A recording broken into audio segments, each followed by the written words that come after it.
कोलकाता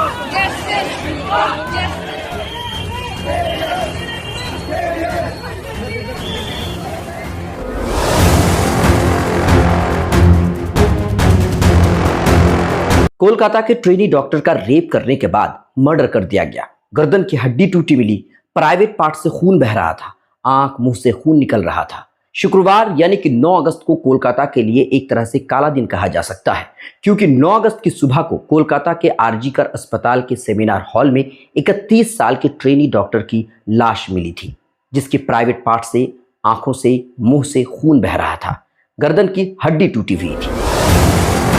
31 साल के trainee doctor की मां दैनिक भास्कर से बातचीत करते हुए कहती है कि गुरुवार रात के करीबन 11 बजे आखिरी बार बेटी से बात हुई थी। मैंने पूछा था कि खाना खा लिया, तो उसने जवाब दिया था कि अभी नहीं, ऑनलाइन ऑर्डर किया है। फिर उसके बाद बात नहीं हुई। मेरी लड़की को मार दिया गया, बहुत मेहनत करके मैंने उसे डॉक्टर बनाया था। ये 31 साल की उस ट्रेनी डॉक्टर की मां का दर्द है, जो कोलकाता के RG Kar medical college and hospital में काम करती थी। चेस्ट मेडिसिन डिपार्टमेंट में पीजी सेकेंड ईयर की स्टूडेंट थी। शुक्रवार 9 अगस्त को अस्पताल के सेमिनार हॉल में उसकी डेड बॉडी मिली थी। पोस्टमार्टम रिपोर्ट के आने के बाद पुलिस ने बताया कि मर्डर से पहले उससे रेप किया गया था। शरीर पर कई जगह चोट के निशान थे, खरोंच के कई सारे निशान थे, चेहरे और आंखों पर खून के धब्बे थे, प्राइवेट पार्ट से खून बह रहा था, गर्दन की हड्डी टूटी हुई थी। इस घटना के सामने आने के बाद इंडियन मेडिकल एसोसिएशन ने जांच पूरी करने के लिए 48 घंटे का अल्टीमेटम दिया था। संगठन ने चेतावनी दी थी कि अगर इस बीच अपराधी को गिरफ्तार नहीं किया गया तो देश भर में विरोध प्रदर्शन किया जाएगा। और आपको बता दें कि इस घटना को लेकर के 12 अगस्त को देश भर के 3 लाख रेजिडेंट डॉक्टर्स हड़ताल पर थे। एम्स दिल्ली समेत देश भर के सभी सरकारी अस्पताल में ओपीडी सेवाएं प्रभावित रही। इमरजेंसी सेवाओं को चालू रखा गया था। इंडियन मेडिकल एसोसिएशन ने राज्य सरकार से इस मामले में निष्पक्ष जांच करने की मांग की है। Federation of resident doctors association ने भी केंद्र स्वास्थ्य मंत्री जेपी नड्डा को इस मामले को लेकर चिट्ठी लिखा था। उन्होंने कहा था कि 24 घंटे में अगर एक्शन नहीं लिया गया तो मामला और बढ़ेगा और मेडिकल सेवाएं भी बंद कर दी जाएंगी। अगर आज की बात करूं तो पटना एम्स में हालत बहुत ज्यादा खराब है। यहाँ रेजिडेंट डॉक्टर्स ने ओपीडी भी बंद कर दिया है। हजारों की तादाद में रेजिडेंट डॉक्टर्स सड़कों पर उतर करके प्रदर्शन कर रहे हैं। उन्होंने पीड़िता को न्याय मिलने तक काम बंद करने का ऐलान किया है। देश भर की सरकारी अस्पतालों में हालात और भी बदतर होते जा रहे हैं, क्योंकि रेजिडेंट डॉक्टर्स ने आज से ओपीडी को भी बंद कर दिया है।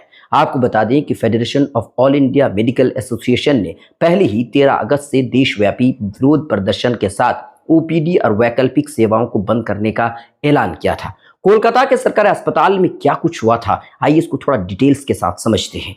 8 अगस्त की बात है। ओलंपिक में जेवलिन थ्रोअर नीरज चोपड़ा का इवेंट था। गोल्ड मेडल की उम्मीद थी, इसीलिए ट्रेनी डॉक्टर और 4 जूनियर डॉक्टर्स के साथ ओलंपिक देख रही थी। बाहर से खाना ऑर्डर किया था। नीरज चोपड़ा का इवेंट रात के करीबन 2 बजे तक चला था।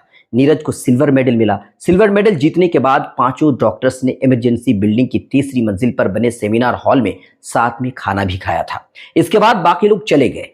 ट्रेनी डॉक्टर सेमिनार हॉल में ही रुक गई। उन्हें पढ़ाई करनी थी। पढ़ते पढ़ते उनको नींद लग गई।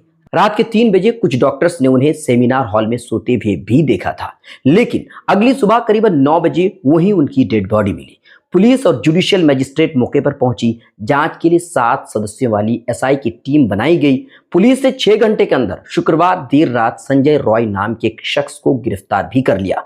जांच में पता चला कि संजय गुरुवार रात को करीबन 11 बजे अस्पताल में घुसा था। 2 घंटे के बाद वो बाहर निकल गया।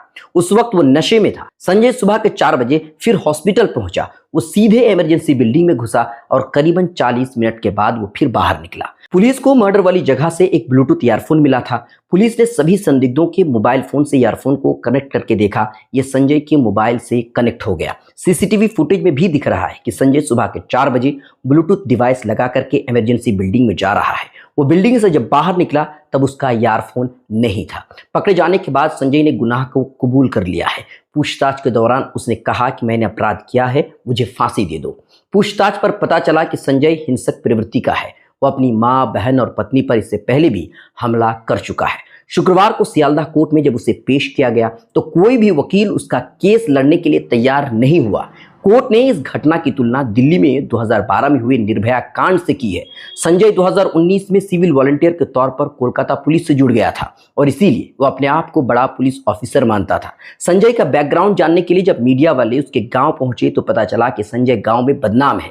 लड़कियों से शादी का वादा करके उनके साथ फिजिकल रिलेशन बनाता था, सेक्स वर्कर्स के पास जाता था, नौकरी लगाने के बदले पैसे वसूलता था। यही नहीं बल्कि सूत्र बताते हैं कि संजय की 4 बीवियां थी। संजय उनसे मारपीट करता था, इसीलिए 3 पत्नियां उसे छोड़कर चली गई। चौथी पत्नी की मौत कैंसर से हुई थी। संजय के सास दुर्गा देवी बताती हैं कि संजय उनकी बेटी को बहुत मारता था।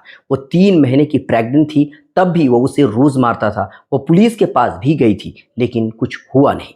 पश्चिम बंगाल की मुख्यमंत्री ममता बनर्जी ने कहा है कि हम चाहते हैं कि पुलिस रविवार यानी कि 18 अगस्त तक जांच पूरी तरह से कर ले। ऐसा नहीं हुआ तो हम केस सीबीआई को सौंप देंगे। ममता बनर्जी ने सोमवार सुबह ट्रेनी डॉक्टर के घर पर भी पहुंची थी। इससे पहले उन्होंने ट्रेनी डॉक्टर के पिता से फोन पर बात भी की थी। उन्होंने कहा था कि सरकार हर मुमकिन मदद करेगी, दोषी को कड़ी सजा भी मिलेगी। इस मामले को लेकर के आज कलकत्ता हाईकोर्ट में सुनवाई थी। कलकत्ता हाईकोर्ट ने इस मसले को अब सीबीआई को सौंप दिया है। फिलहाल इसी मुद्दे को लेकर के पूरे देश भर में रेजिडेंट डॉक्टर्स धरना प्रदर्शन पर डटे हुए हैं। उनका कहना यह है कि किसी भी हालत में दोषी को फांसी की सजा हो। लेकिन सबसे बड़ा सवाल यह है कि क्या ये काम किसी अकेले आदमी का है? पोस्टमार्टम रिपोर्ट के अनुसार ट्रेनी डॉक्टर की गर्दन टूटी हुई थी, शरीर पर कई सारे जख्म थे, प्राइवेट पार्ट से खून निकल रहे थे, आंखों और मुंह से खून बह रहा था। क्या ये सिर्फ एक अकेले आदमी का काम हो सकता है या फिर इसके पीछे कई लोग शामिल हैं?